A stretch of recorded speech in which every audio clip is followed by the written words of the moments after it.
Okay, it's now 1 o'clock, so we'll go ahead and get started today. Hello, everyone. My name is Megan Meadows, and I'm the Director of the Division of Energy Assistance within the Office of Community Services at the Administration for Children and Families. And I want to take a moment today to welcome you to today's webinar on using data to develop outreach strategies for LIHEAP grant recipients. We're excited to share information from today's webinar and underscore the impact that LIHEAP can have on communities, especially those that are considered disadvantaged. Today's webinar will be recorded and we will be posting that recording on the ACF YouTube channel at a later date.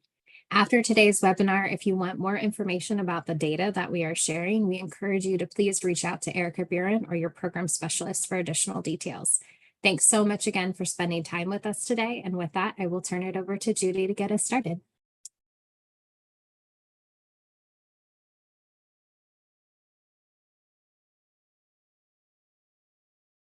Judy, you're muted right now.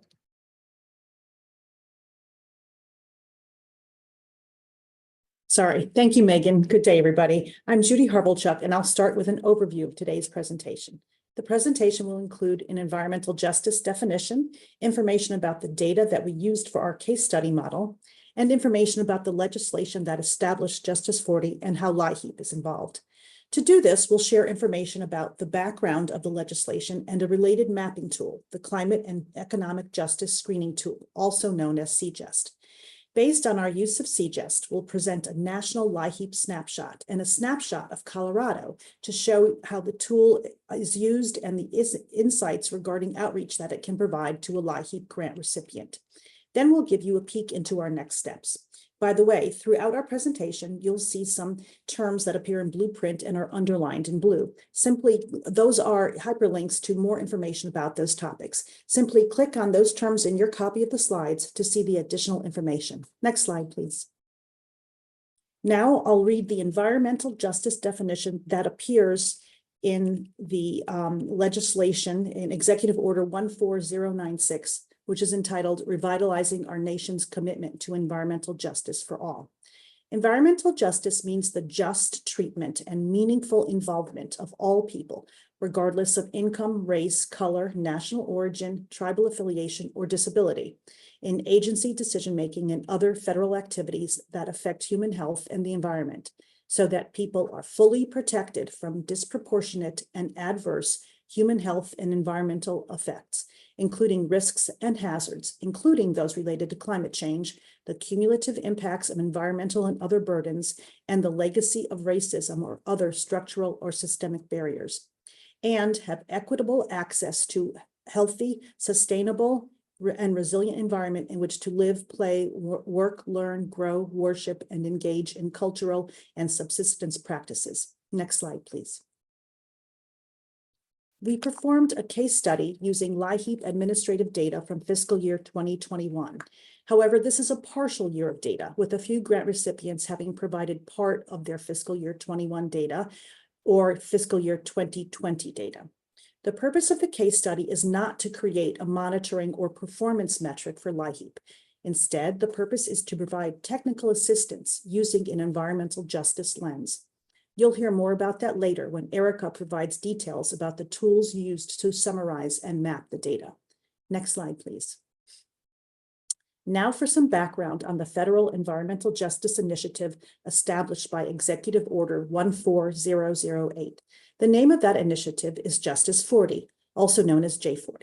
The goal of J40 is that 40% of the benefits of selected or covered programs run by various participating agencies will serve disadvantaged communities. LIHEAP is one of the covered programs.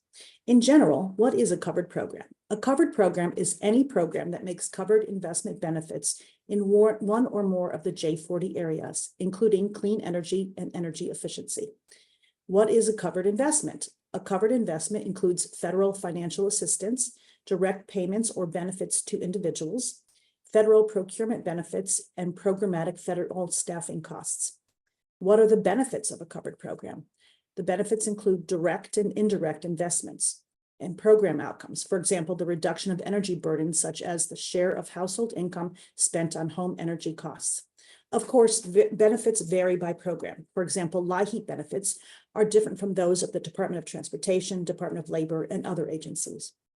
In addition, the legislation mandated published environmental justice scorecards that provide performance metrics to assess the federal government's progress on advancing environmental justice, to provide transparency for the public, and to increase accountability for federal agencies. Now, Erica will tell you more about the Climate and Economic Justice Screening Tool. Okay, thank you very much, Judy. Sorry, I'm having some camera problems. My apologies, but we'll just go forward. As Judy mentioned briefly, I'm going to talk a little bit about the Climate and Economic Justice Screening Tool, and we're going to call this CJUST throughout the presentation because that is a mouthful. But CJUST was required to be used to map the benefits of environmental justice in January 23 with the OMB guidance. So we're going to talk a little bit about what the tool is. But essentially, it's a geospatial mapping tool that helps identify disadvantaged communities that will benefit from programs included under the Justice 40 initiative, like LIHEAP. It was developed by the White House Council on Environmental Quality, or CEQ. It uses publicly available data, nationally consistent data sets on 8 burden indicators that disadvantaged communities face. So if you want to know specifically which data sets, if you copy, if you head to the hyperlink there, you can look at the data sets. You can even download the data that they used at the site. So if you want to look into the particulars, just go to the site and check those out. CJUST features a map of all 50 states, the District of Columbia, and the U.S. territories by census tract level. So the 8 categories that CJUST looks at here are climate change, and what's included under climate change are things like building loss rate, population loss, projected flood and wildfire risk. Under energy, there is the average energy cost divided by household income, and also the level on inhalable particulates in the air by census tract. Health includes things like risk factors for asthma, diabetes, heart disease, low life expectancy. Housing includes cost, lack of green space, lead paint exposure. Legacy pollution covers things like abandoned mines, formerly used defense sites, proximity to risk management facilities, and proximity to Superfund sites. Transportation also has the subcategories of barriers, traffic proximity and volume, also diesel particulate exposure. Waste and wastewater is underground storage tanks in that area, wastewater discharge, and workforce development has things like linguistic isolation, low median income, poverty, unemployment, high school education rates. And these 8 categories and all of those subsets determine, whether, according to the CJUST tool, a particular census tract is listed as disadvantaged. So over here on the right-hand side of the screenshot, you can see all of the little pluses next to the 8 categories. On the actual tool, if you click on each one of these pluses, it will break down into those individual subcategories. I'm going to show you an example of that on the next slide. Okay, so I looked at the legacy pollution.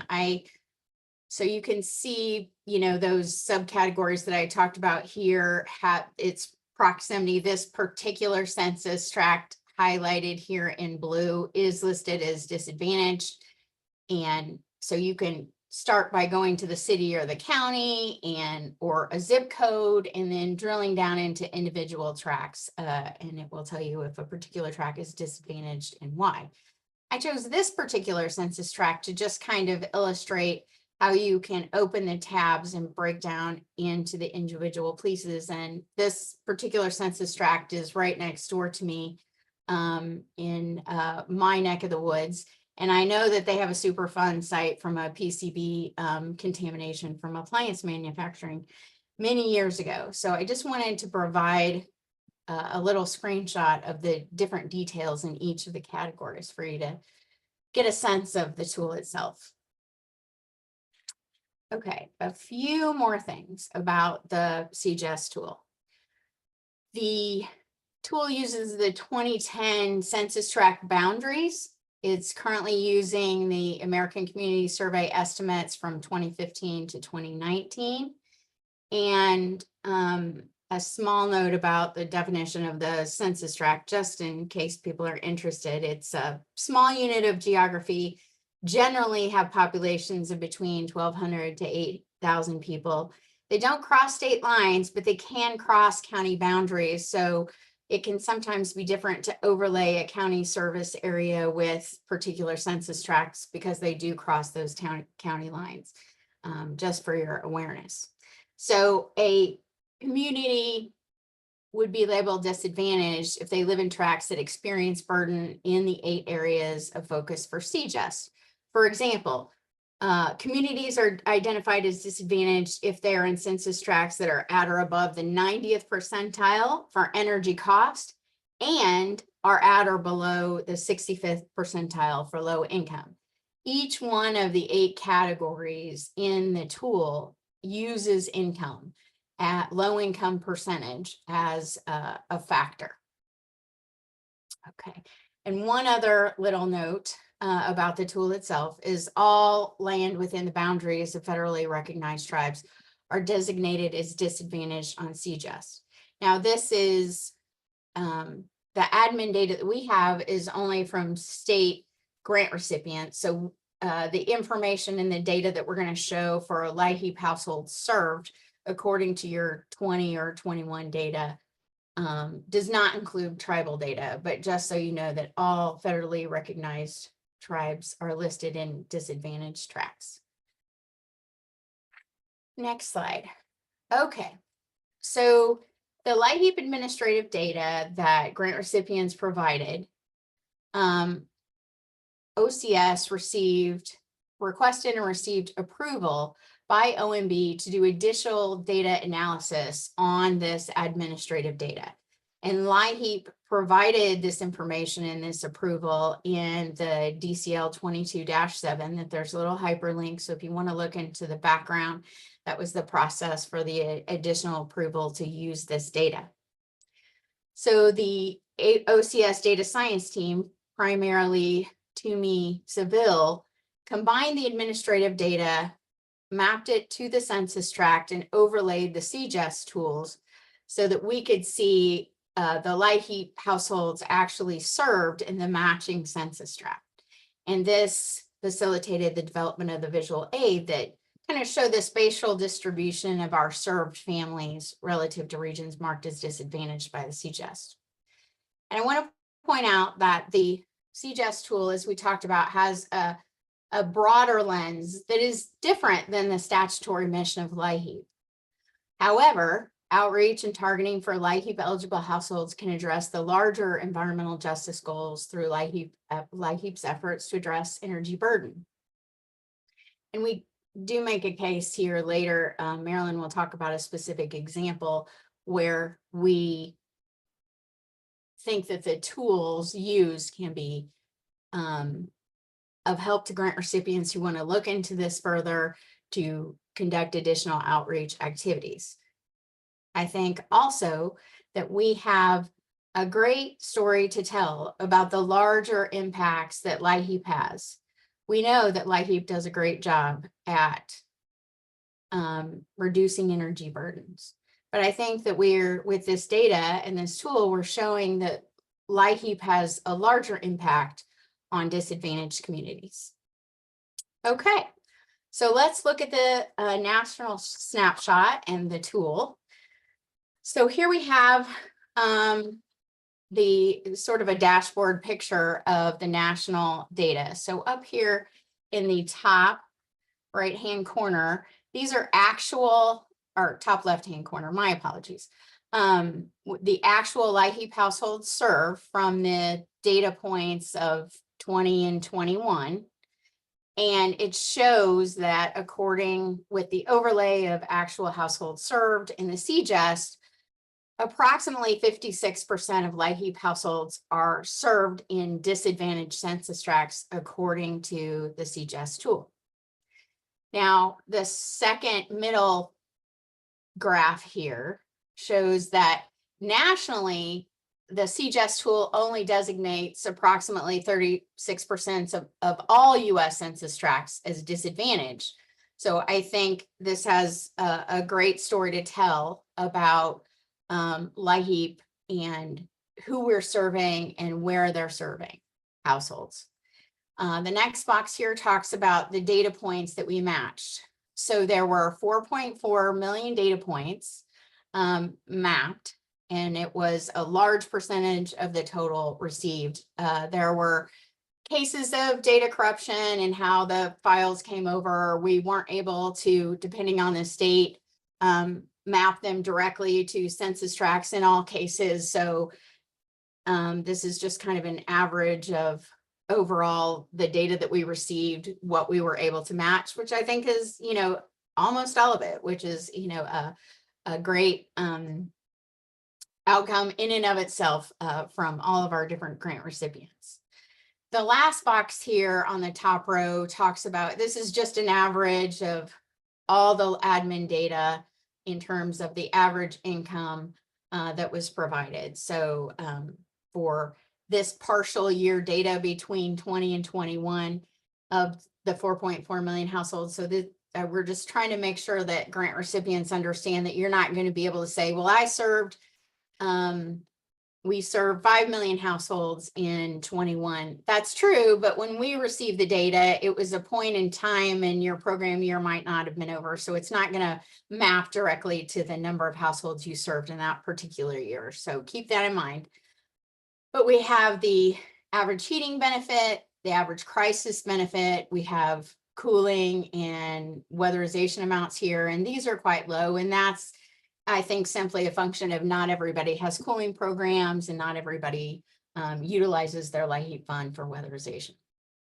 Okay, and so moving back into the second row on the left-hand side, you can see the United States map here, and this is just a visual representation of all of the various data points.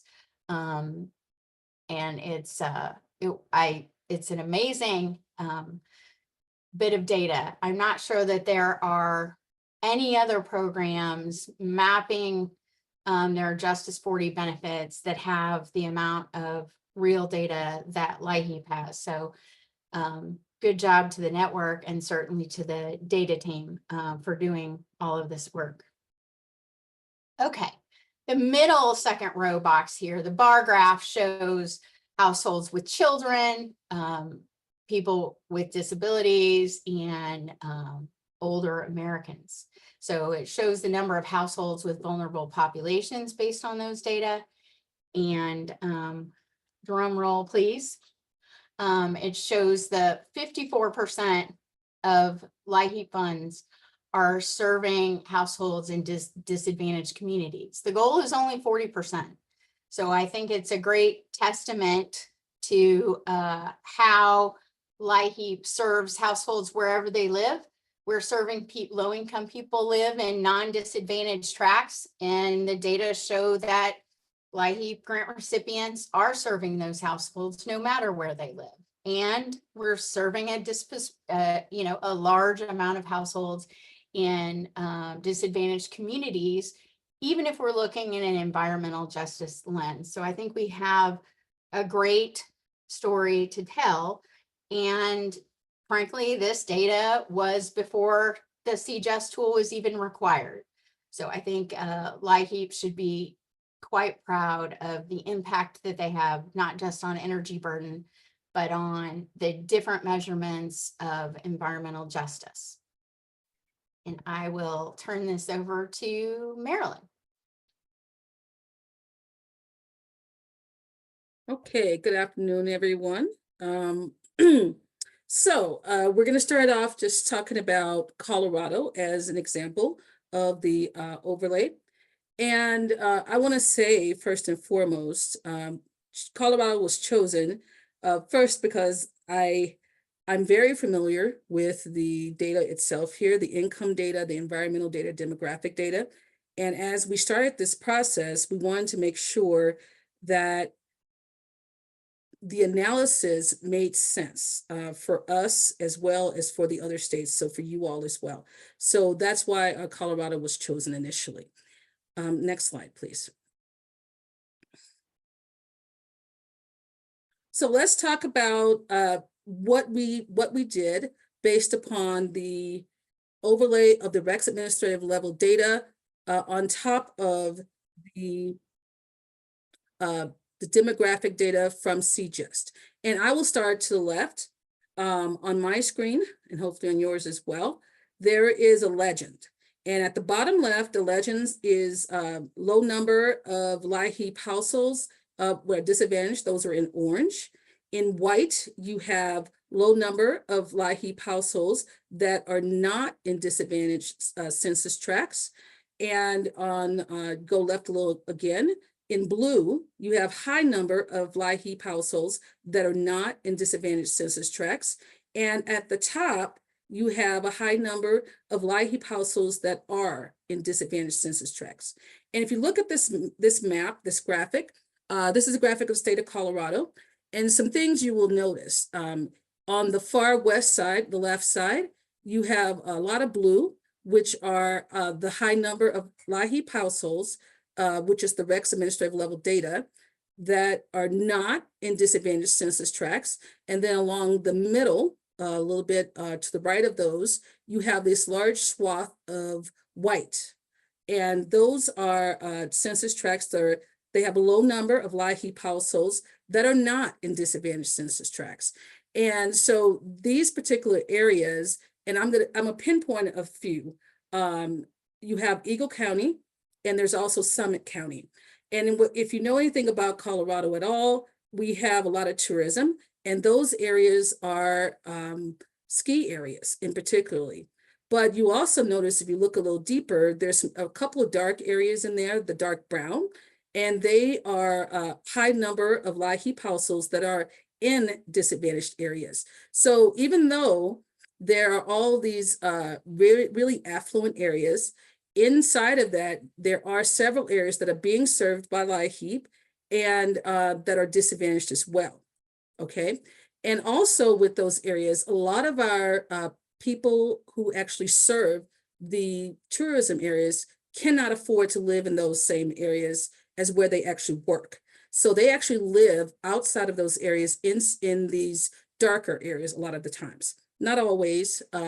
Sometimes they live with like 10, 20 people inside of it, but they do live outside of those areas in the darker areas, which are more disadvantaged according to CGIST. Okay, next slide, please, Erica. Now let's dive a little deeper here. We're going to talk about the urban population of Colorado. This is the city and county of Denver. And on the far right at the top, that's the airport. So there are some people living there, but not a lot in that area in the census tract. But as you go into the city and you get in towards the middle of the city where it actually says Denver County, you will see there are some dark areas. As I said, the dark brown is the high number of LIHEAP households in disadvantaged areas. And you will also see there's an orange area here, which is really important because that's a low number of LIHEAP households in disadvantaged areas. And so when I look at this, and I always think about, how can we have strategies?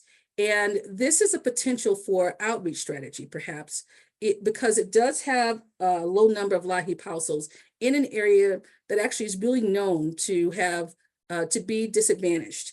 And it's also disadvantaged according to CGIST as well. Next slide, please. Now, as for rural populations, this is Saguache County. It is in those blue areas on our previous map, is in that same location.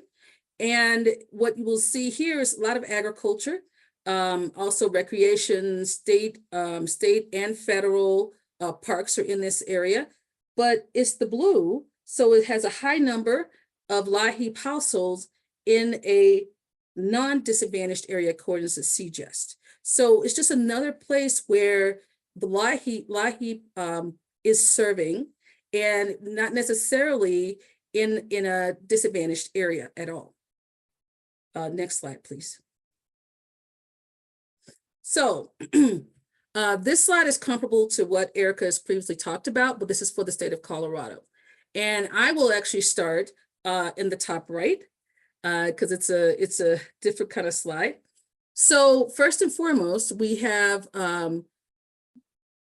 LIHEAP households are 77,251. 100% were mapped for RECs with the RECs data. And the average income of those people served was 17,400. We also have, just like in Erica's, the cooling benefits and the heating benefits for the state of Colorado. And as we look to the far left here, I'm going to go all the way to the far left at the top. We had 43.2% of LIHEAP households were in disadvantaged tracts at the given time. So this is 2020, 2021. And in the middle at the top, only 20.7% of the tracts were listed as disadvantaged. And that's, of course, this is Colorado. So there is most certainly, there are less disadvantaged tracts here, but it does not mean that the population isn't being served. And what's really interesting is that we had 43.2% of the LIHEAP population in the known disadvantaged tracts that were being served. And so that means that we're actually serving people where they are, right? And not necessarily just in the disadvantaged areas themselves. Okay, now as we go down to the bottom left, there's just a map of Colorado, and it shows that really down the middle, you will see that a lot of our LIHEAP households reside in those tracts, and then of course, a smattering on the outsides as well. And then to the right in the middle, you will have kind of the distinctions of there are 31,000 households that have seniors sorry, my eyes are terrible, 60% that are being served. And then in those households, and then you have the remainder as we go down. And then lastly, which is very important, which we were talking about earlier, for the state of Colorado, there's 44% of LIHEAP funds were going to disadvantaged census tracts. And again, we, for the actual CGEST and the CGEST tool, we had a 40% rule, and where we had to actually have 40% of our funds go to disadvantaged populations. Okay, next, please. Okay, hold on just a second, Marilyn. Go ahead, please. I wanted to point out one more thing. Okay. That I forgot to mention. The particularities of the tool are if you are living in a state that is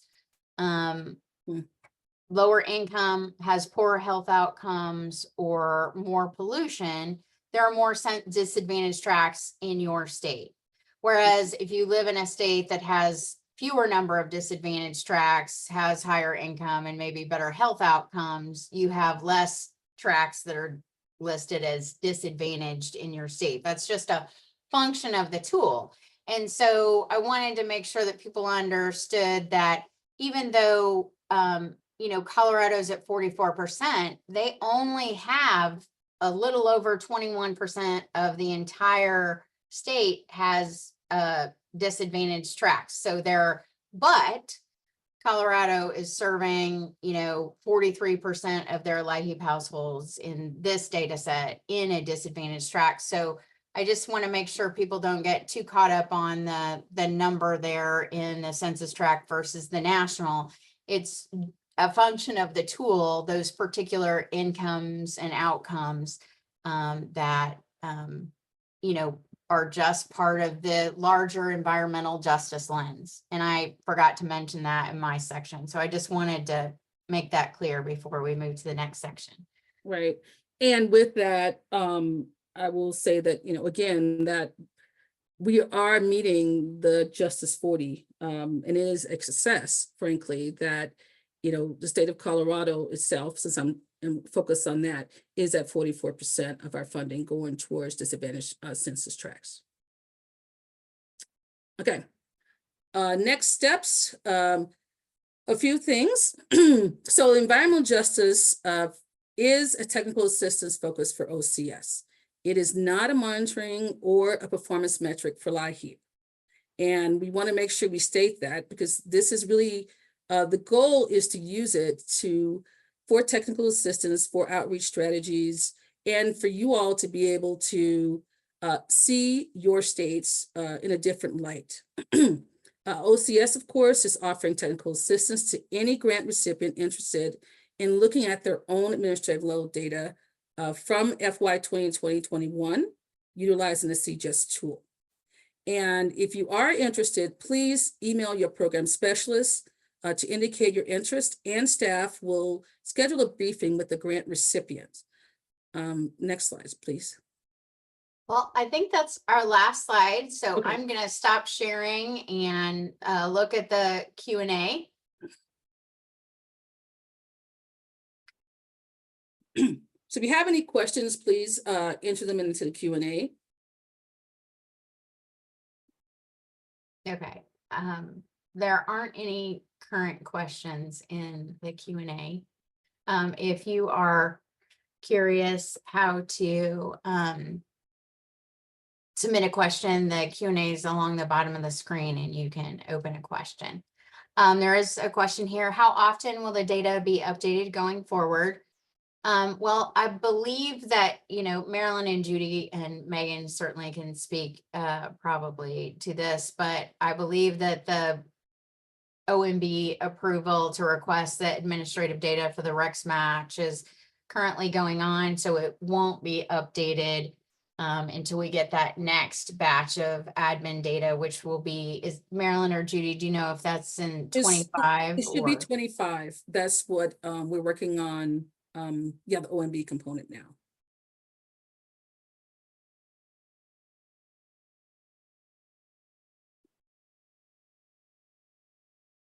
Okay, the next question we have.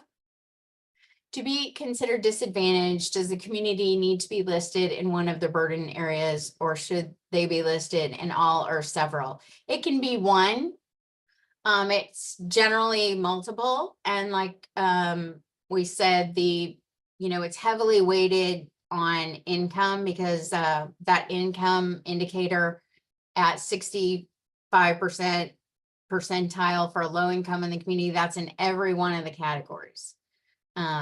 So it can be one of the burden areas, it could be multiple. And you can, if you go out to the tool, you can kind of dig into a particular census tract that you're looking for.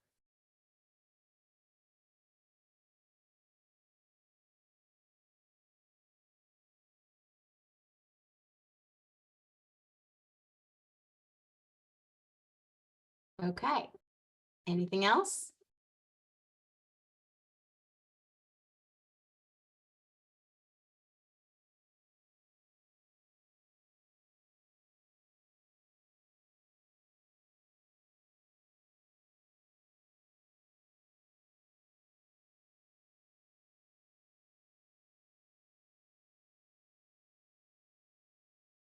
Okay, a few more questions.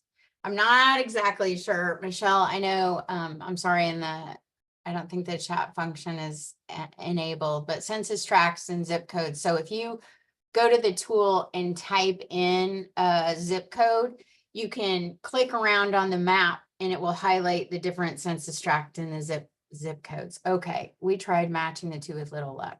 Absolutely, we will send a copy of the slides to everybody who attended today. And yeah, so Michelle, if we go back to the one census tract that I tried to highlight, I typed in my zip code, and then there are several census tracts in my zip code. So you just have to click around on the little map to highlight the particular tract that you're interested in. Abby Phillip wants to know, what is OCS? OCS is the Office of Community Services, and that's one of the 8 federal programs. LIHEAP is one of the 8 federal programs that are administered out of the Office of Community Services. Our apologies, we use acronyms so readily. And the best way to contact people for technical assistance is if If you have your LIHEAP program specialist, they, have regular contact with them. You can also find your liaison on the OCS website for LIHEAP. And I'll type that answer to you with the web link, Abby, so you have that. Anything else?